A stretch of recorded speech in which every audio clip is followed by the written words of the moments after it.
Bonjour. Nous avons la chance de rencontrer Maître Aminata Sonko qui nous reçoit dans son cabinet. Maître Sonko, bonjour. Bonjour Franck. Comment allez-vous? Ça va, je vais bien. Bien. Première question, avant de pratiquer votre profession d'avocate, que faisiez-vous? Alors j'ai fait de longues études, mais comme mon père était ouvrier, j'ai dû travailler et j'ai dû faire des menus travaux en fait, des jobs.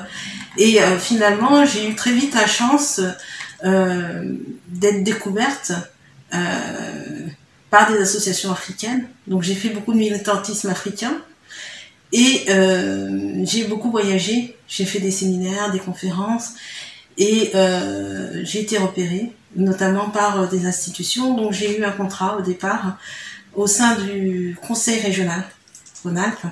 J'étais attachée territoriale, mais j'étais vacataire.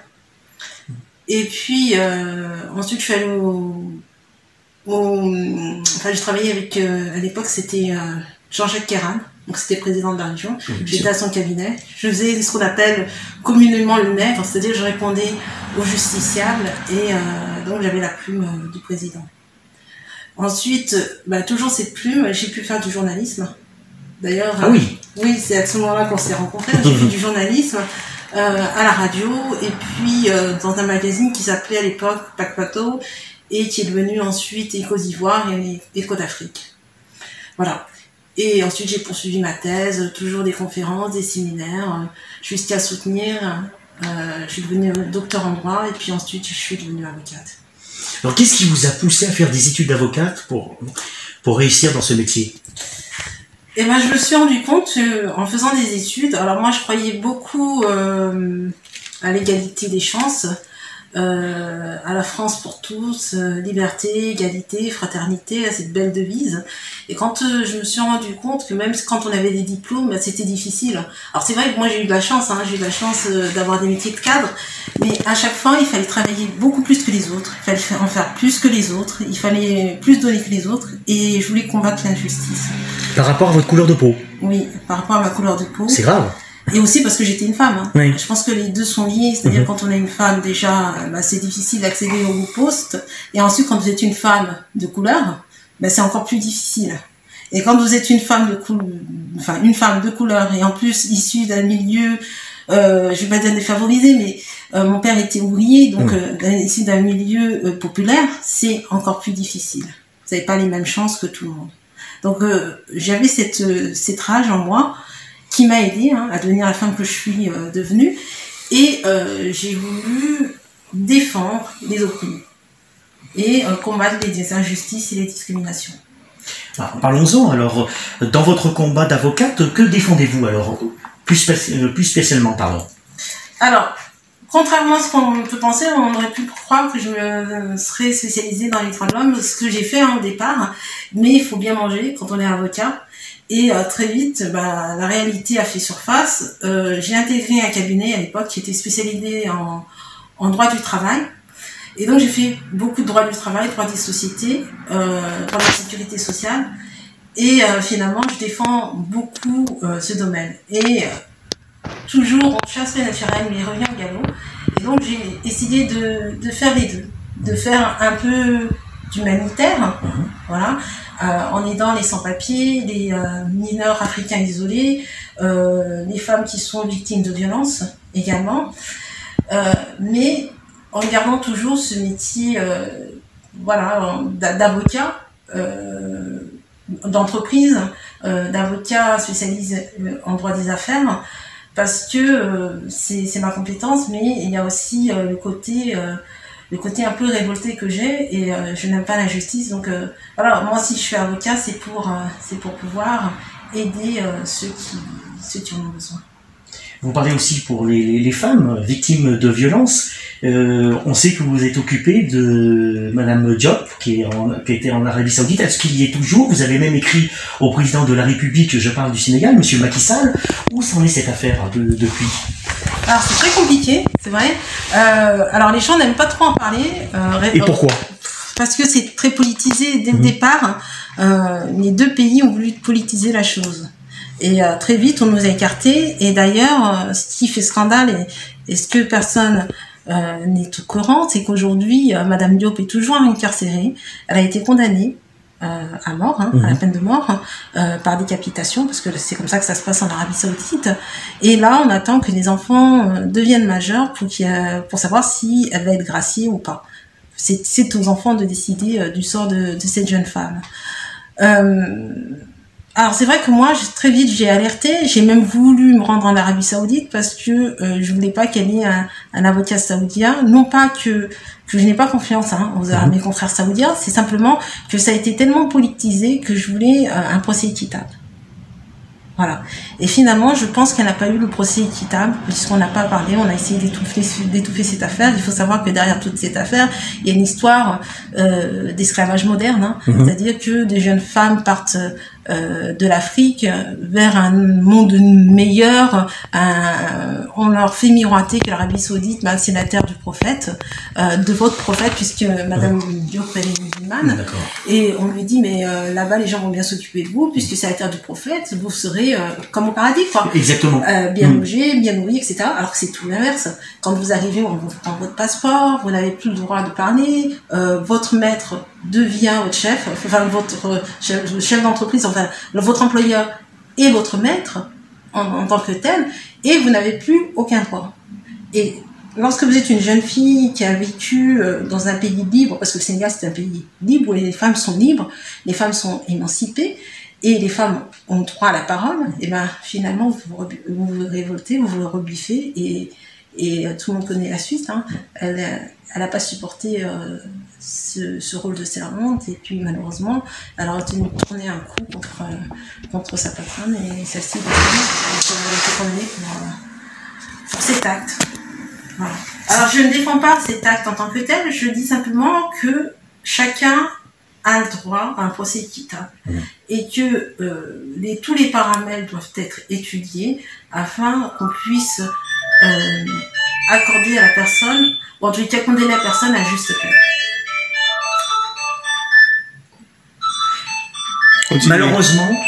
Malheureusement aussi, c'est ce qui se passe aussi actuellement au Liban, même bien avant. Franck, reprends la question, s'il te plaît. Pardon ? Reprends la question. Alors attends. Je pensais pas que le téléphone allait sonner, mon Dieu. Parce qu'il m'a fait couper l'élan en plus. Parce que j'étais dans mon élan, dans mon truc et tout. C'est bon ? Malheureusement, c'est ce qui se passe actuellement au Liban, même avant et pendant ce qui se passe au Liban. Comme pour Madame Diop. Oui. Alors aujourd'hui, c'est encore plus catastrophique le Liban, parce que le Liban est face à une crise économique majeure. Par rapport au Covid, comme dans beaucoup de pays. Au Covid et par rapport à la catastrophe, les explosions. Malheureusement. Les explosions qui ont eu lieu récemment. Le Liban se retrouve dans une situation très difficile, une crise économique, une crise politique qui dure depuis des années, aujourd'hui qui se fait encore plus sentir du fait de ces deux crises majeures. Et au milieu de tout ça, vous avez plusieurs milliers de femmes africaines qui viennent de tous les pays du continent. Il y a des Sénégalaises, il y a des Éthiopiennes, il y a des Nigérianes, il y a des Nigériennes, il y a des Somaliennes qui se trouvent là-bas et qui font des appels de détresse à leur gouvernement. Mais le gouvernement est sourd, comme dans chaque cas. Et elles se retrouvent déjà sans salaire. Déjà, elles sont très très mal payées, mais là, sans salaire, puisque finalement, l'employeur dit, écoutez, moi, c'est la crise économique, je ne peux plus vous payer. On leur retient leur papier d'identité, donc elles ne peuvent pas rentrer.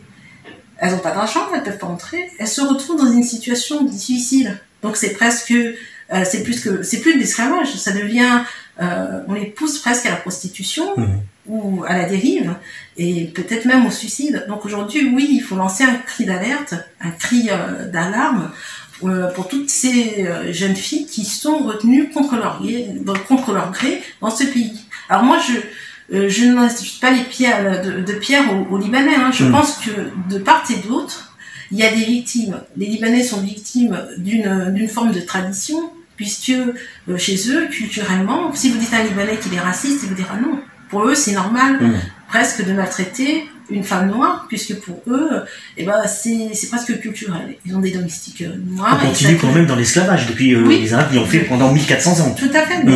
Les Arabes ont pratiqué l'esclavage bien avant les Occidentaux. Et culturellement, il faut savoir qu'en Mauritanie, l'esclavage officiellement a été aboli en 1980, mais aujourd'hui on se rend compte que ça n'a jamais été aboli. Puisqu'il y a des associations qui dénoncent encore l'esclavage qui se déroule en Mauritanie. Donc c'est pour ça que je dis dans les pays arabes ou arabo-musulmans, c'est devenu une tradition. Et c'est d'autant plus difficile et délicat que les gens ne se rendent même pas compte de leurs bêtises. Ils se rendent même pas compte à la fois que c'est du racisme et que c'est même plus que du racisme, c'est de la maltraitance. Et c'est tragique puisque finalement il faut rééduquer la population. Est-ce que vous, en tant que femme combattante et en plus avocate, est-ce que ça vous pose pas aller carrément voir les droits de l'homme et faire partie des droits de l'homme pour défendre ces femmes? Alors, la question s'est posée, oui, la question s'est posée, mais vous savez, comme je disais au début de l'interview, je suis avocate, j'ai un cabinet à gérer, et ce que je me suis dit, c'est que une fois par an, je prendrai un dossier, ce qu'on appelle pro bono, pour pouvoir militer et défendre ces questions-là. Mais je peux pas faire plus. C'est-à-dire qu'il faudrait qu'il y en ait d'autres, qu'il y ait d'autres maîtres Sonko, qu'il y ait d'autres personnes, et je pense qu'il y en a. Et ce qui est difficile, comme je vous dis, c'est que on se retrouve, on n'est pas en France. On n'est pas en France. On va dans des territoires parfois inconnus. Avec des lois inconnues. Avec des lois inconnues. Oui, inconnues. Et même si on essaie de les maîtriser, il y a des lois, mais il y a le contexte culturel. Et ça, on l'oublie beaucoup en Europe et chez nous, puisque chez nous, la loi, c'est la loi, on s'en fout du contexte, on s'en fout de la coutume, on s'en fout des traditions, puisqu'on a une loi, on a un code, on a la constitution, on a des normes juridiques, on a une hiérarchie des normes qui existent. Dans certains pays, il y a la loi, bien sûr, puisqu'il faut organiser, mais finalement, on se rend compte que les traditions, elles dominent la loi. Donc, ce qui est écrit n'est pas appliqué. Et comment allez-vous faire comprendre à une personne qui se trouve dans un village ou dans un petit patelin qui n'a pas forcément eu accès à l'éducation? Il y a beaucoup d'Arabes qui ont beaucoup d'argent ou une position sociale très, très importante, mais qui n'ont pas eu cette éducation. Et c'est pas à nous, en tant qu'avocats, de refaire cette éducation. Nous, on est simplement des lanceurs d'alerte. On est des lanceurs d'alerte et on essaye de faire tant bien que mal ce qu'on peut. Alors c'est vrai que moi, j'ai mis en place des associations. J'ai mis en place un comité international pour la promotion des droits humains et la lutte contre l'esclavage, toute forme d'esclavage, mais avec notamment des personnalités très connues. Mais à notre échelle, c'est difficile. Et puis, lorsqu'on vous dit c'est politique, c'est diplomatique, qu'est-ce que vous voulez faire? Nous ne sommes pas des hommes politiques. Enfin, moi, en tout cas, je ne suis pas une femme politique. Vous savez, j'ai essayé d'entrer en politique, et notamment au Sénégal, et ça a été très difficile. Je me suis rendu compte que la politique, c'était encore autre chose. Il y a le droit, ok. Il y a la politique, et c'est vraiment un gap, et c'est vraiment très difficile, puisque vous avez des hommes qui sont au pouvoir, et ça, je vous apprends rien, vous avez des hommes qui sont au pouvoir, et qui s'y accrochent, et qui ont des intérêts qui sont personnels, particuliers, et qui ne sont ni collectifs, ni généraux. Alors, on va revenir à votre profession d'avocate. Avez-vous connu de la discrimination en France? Alors, oui. Oui. Généralement, il y a des gens qui vont dire non, moi j'ai jamais été discriminée, en tout cas, pas que si, j'ai eu des anecdotes, on a toujours été, même si la discrimination elle n'est pas directe, en tout cas moi je l'ai vécu, cette discrimination, et je l'ai vécu, je pense, la première fois que je l'ai vécu, j'ai dû avoir 6 ans. J'étais dans une classe, j'étais au CP, en tout cas dans une école privée, catholique. Et puis, ma prof n'était pas là, ma maîtresse n'était pas là. Donc je suis allée dans une classe chez les CM2, c'était chez les Croix. Et puis c'était la première fois qu'ils me voyaient une femme africaine, une petite fille africaine. Moi, c'est dans les années 80. Voilà. Pourtant, il y avait une forte communauté. Oui, mais dans les écoles publiques, dans les écoles privées catholiques, oui, d'accord. C'était l'élite. Il n'y avait pas d'africaine. Moi, j'étais... moi je faisais partie de l'élite parce que mes parents se sont quand même saignés pour nous payer des études. Et ma mère, qui faisait partie de la noblesse sénégalaise et de l'aristocratie sénégalaise, voulait qu'on ait une bonne éducation. Donc elle nous a payé l'école catholique. Et puis j'arrive là-bas et on me dit « Oh, mais tu viens de quel pays ?» Et moi je savais, mais pour moi c'était la France. Je lui dis « Mais moi je suis française. » Bien sûr. Et puis ils me disent « Non, mais tes parents viennent de quel pays? Tu viens bien d'un pays, etc. » Alors on me fait tout le globe. Mais je ne voulais pas répondre. C'est-à-dire que tous les pays, puis au bout d'un moment je lui dis sénégalais, ils me disent « Ah, c'est Dakar, etc. » Alors, et je ne voulais pas répondre. Et puis au bout d'un moment, je leur ai dit « Écoutez, je n'ai pas envie de répondre à ces questions, moi je suis française, etc. » Elle a été mal à l'aise et puis elle s'est ravisée. Et puis le lendemain, j'explique ça, enfin même le soir, j'explique ça à ma mère. Et puis elle fait un courrier à la prof. À l'époque, c'était comme ça que ça se faisait, on faisait un courrier. Et puis je le ramène. Et puis finalement, personne après m'a posé de questions. Sauf que j'arrive en 3e, oui, là encore, autre discrimination. C'était toujours au moment des orientations. Et on me dit qu'est-ce que vous voulez faire dans la vie. Et tout le monde, on avait des tables rondes. Et donc c'était par petits groupes. Moi j'ai créé avocate. Naïvement, parce que pour moi c'était l'égalité genre, c'est parce que de toute façon on nous posait la question et qu'on avait le droit d'avoir des rêves. Ah bien sûr. Et donc à 14 ans. C'est réalisé en plus. Oui, à 14 ans j'écris avocate. Et puis j'ai ma prof qui était d'origine allemande, je me souviens d'elle, Madame Nakache. Elle arrive et puis elle me regarde pendant 5 minutes. Et puis elle me dit, mais je lui dis, puis au bout d'un moment c'était énervant comme situation. Et je lui dis, mais madame, qu'est-ce qui se passe?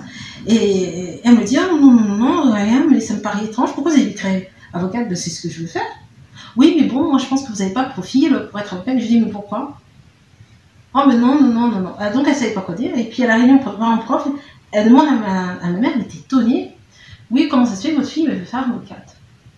Et elle était restée là-dessus. Non, elle ne peut pas faire avocate en France, vous n'imaginez pas. On n'a jamais vu ça, etc. Vous imaginez une noire avocate en France, etc.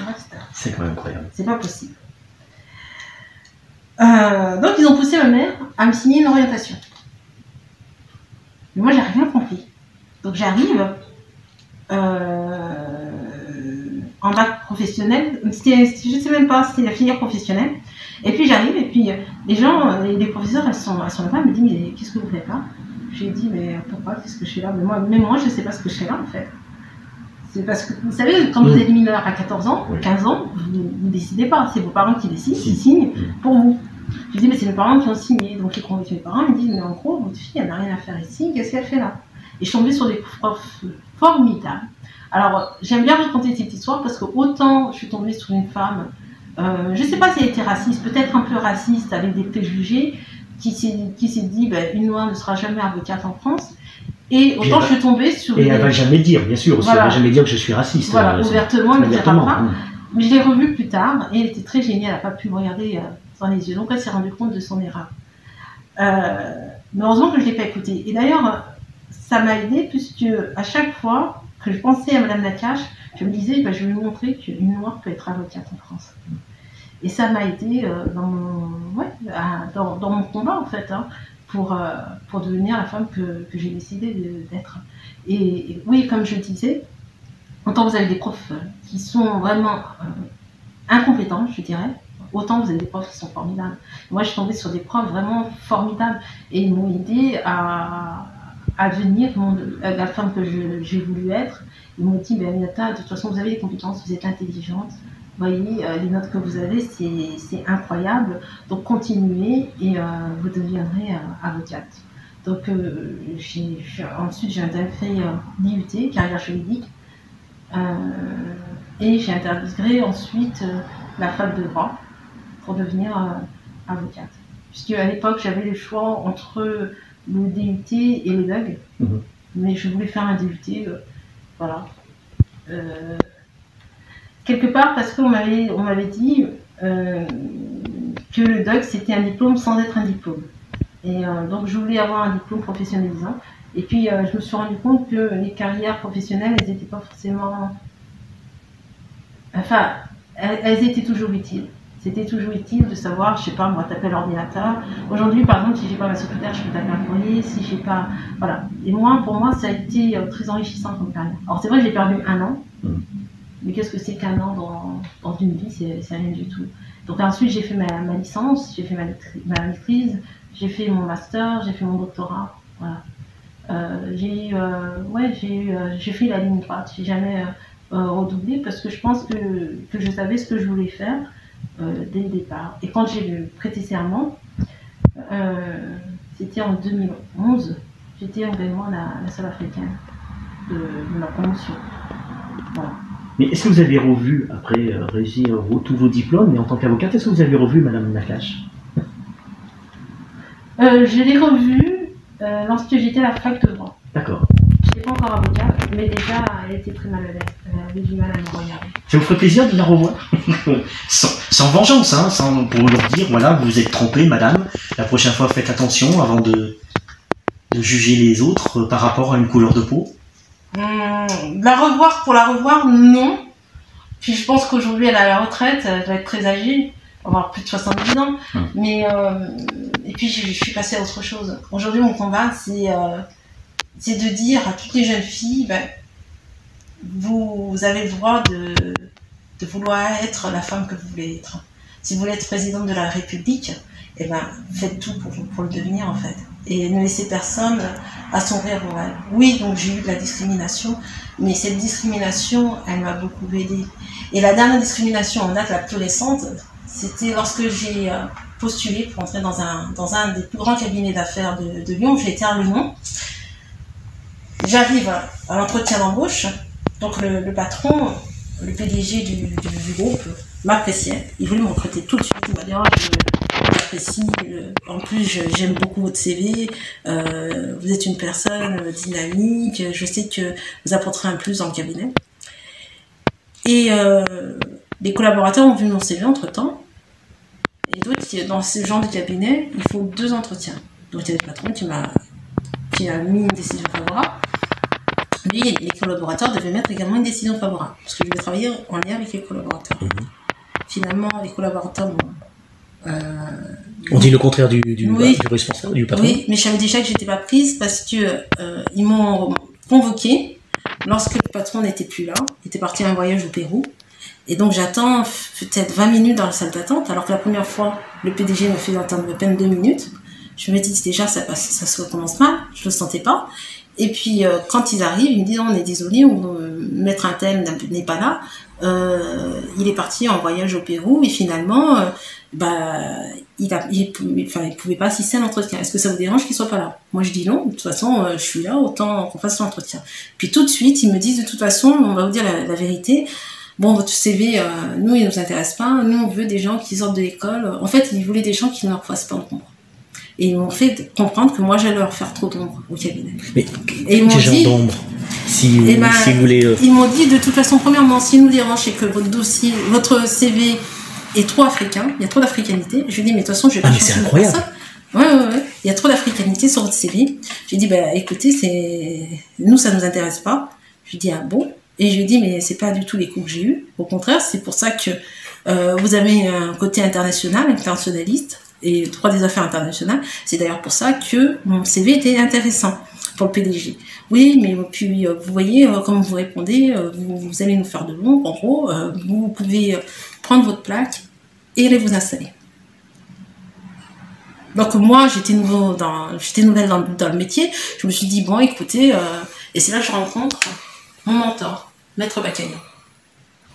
Et c'est lui qui m'a appris tout ce que je connais dans le métier d'avocat. Donc j'en suis reconnaissant. Et oui, alors avec lui, et lui, c'est vraiment, ça a été mon mentor parce que lui aussi a vécu une histoire personnelle, beaucoup de discrimination.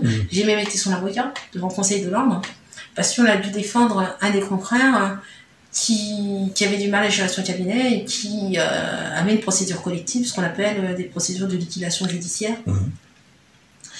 Et dans ce cadre-là, c'est vrai qu'il a pris sa plume et il a écrit bon, c'est encore une tentative de déstabilisation d'un des confrères africains et ça montre la politique, je ne sais plus ce qu'il avait dit, raciale ou racialiste du barreau. Et c'est vrai qu'à l'époque, au sein du barreau, et d'ailleurs toujours aujourd'hui, on n'a aucun confrère d'origine africaine qui est Conseil de l'Ordre. Il y a même du racisme dans votre profession. Donc.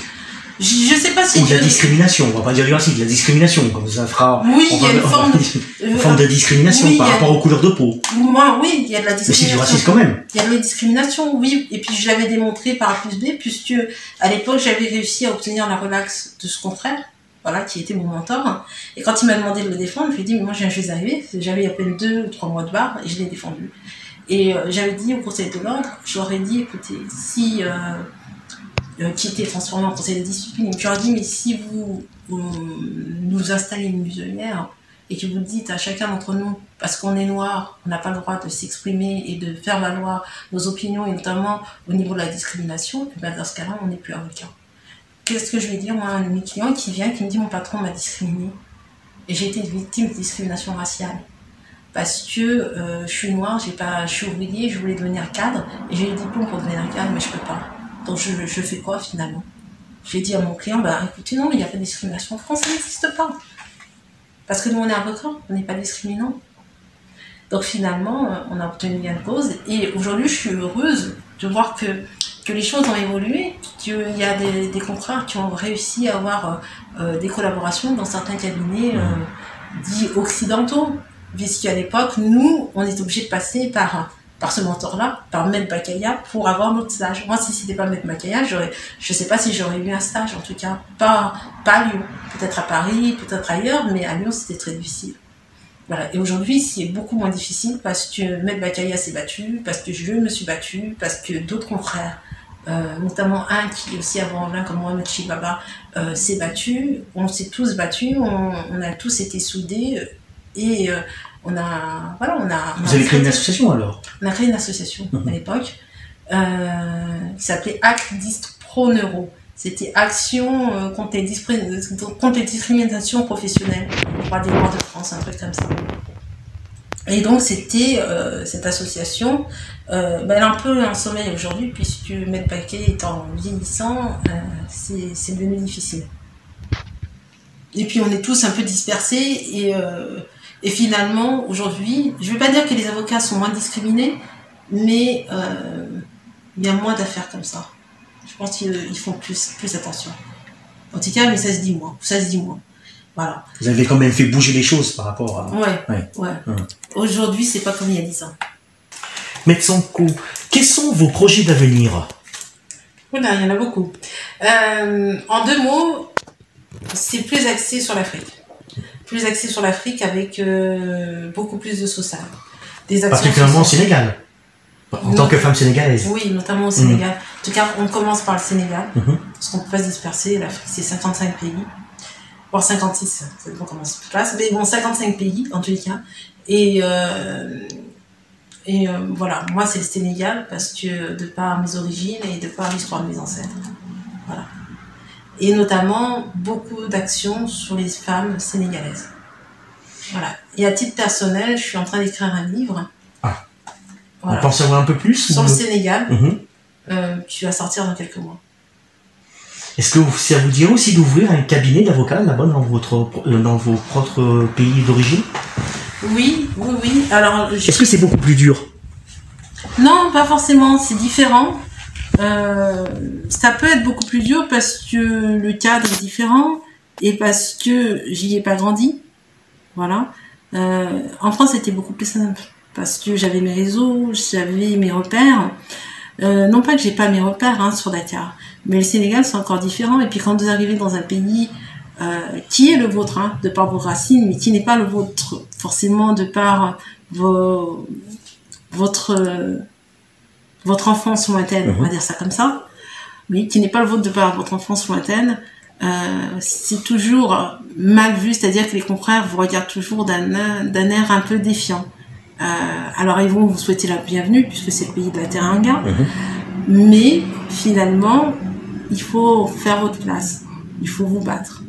Alors c'est un autre combat qu'on va mener, mais moi je ne vais pas à la guerre, ni prendre des dossiers de mes confrères, parce que je pense que les confrères sénégalais, et je sais que les confrères sénégalais sont très compétents. Moi, si j'y vais, c'est simplement pour être une interface entre les clients qui sont ici et leur volonté de s'installer là-bas. Et j'ai de plus en plus de demandes, Et c'est ce qui m'a poussée en fait à vouloir m'installer. J'ai de plus en plus de demandes, soit d'expatriés français, soit de personnes comme moi, d'origine sénégalaise, qui veulent investir et qui veulent faire appel à un confrère qui comprend leur réalité et qui a le même vécu qu'eux. Ok, une dernière question. Est-ce que vous voulez dire quelque chose que j'aurais oublié de vous demander, mais à vous qui vous tienne à cœur? Moi, simplement, par rapport à mon portrait, simplement que les gens ne pensent pas que les choses sont aussi simples. Parce qu'aujourd'hui, j'ai l'impression que beaucoup de personnes pensent que, oui, mettre son coup et y arriver en claquant des doigts, ou ça a été simple pour elle. Non, ça a été compliqué, c'est une lutte de tous les jours. Et même aujourd'hui, on a l'impression que je suis plus posée, que les choses vont mieux. Oui, c'est vrai, elles vont mieux qu'il y a 5 ans, qu'il y a... parce que ça fait presque 8 ans que j'exerce, qu'il y a 8 ans, mais tous les jours, il faut se battre. Et j'aimerais dire une chose que je n'ai jamais dite, c'est-à-dire que je me suis battue pour être avocat, mais il faut se battre aussi pour rester avocat. Et c'est ça qui est le plus difficile. Il faut se battre pour rester avocat, il faut se battre pour développer ses affaires. Et on est vraiment des chefs d'entreprise. C'est pas qu'un cabinet, on doit défendre nos clients, mais on doit défendre aussi son cabinet, son image, tous les jours. Et tout ce qu'on va dire, tous les mots qu'on sort ont une portée. Voilà. Laquelle ou lesquelles? Je sais pas. Ouais. Voilà. Qu'est-ce qui t'a poussé à devenir avocate? Voilà. Dans votre combat d'avocate, que défendez-vous? Ouais. D'accord? Avez-vous conscience que vous faites partie de la minorité des femmes africaines inscrites au barreau de Lyon? Ouais. D'accord? Et même de Dakar. Hein. Avez-vous une forme de discrimination? Faut pas avoir peur, hein. Faut balancer, hein. Moi, tu crois que je suis le journaliste, on va manier les choux et la chèvre? Maintenant, Tu connais mon trait de caractère? J'en Parce qu'on m'aime pas. Mais je m'en fous, tant que Dieu m'aime, le reste m'en fout. Les identifications communautaires sont très peu admises dans les cercles. Y avez-vous rencontré des difficultés liées à cette réalité?